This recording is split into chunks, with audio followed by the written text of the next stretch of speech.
l'Algérie est la mère de tous les malheurs de notre région.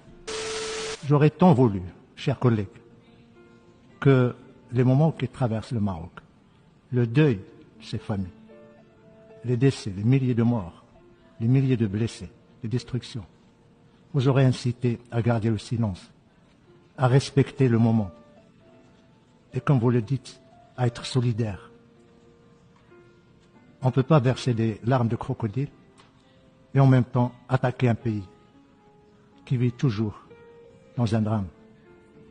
Vous manifestez votre solidarité, votre soutien, mais en même temps, vous injectez votre venin. Vous insultez les morts. Vous insultez les Marocains. Ça fait 50 ans que vous nous rabâchez ces choses-là.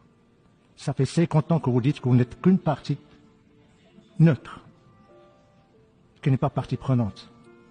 Ça fait 50 ans que vous prétendez défendre un principe. Mais qui êtes-vous, Algérie?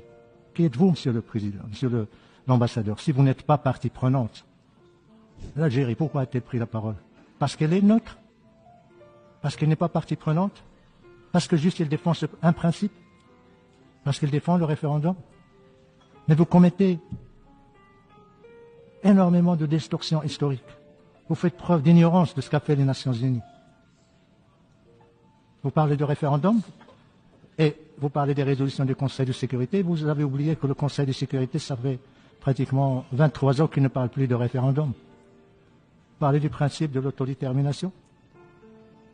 Mais vous êtes comme un avocat commis d'office qui prétend défendre le droit et le principe, mais en même temps, il le viole.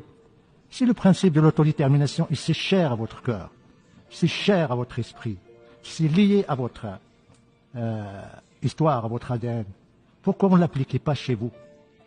Il y a un peuple qui existait avant l'État algérien, qui revendique son droit à l'autodétermination depuis des décennies, le peuple kabyle.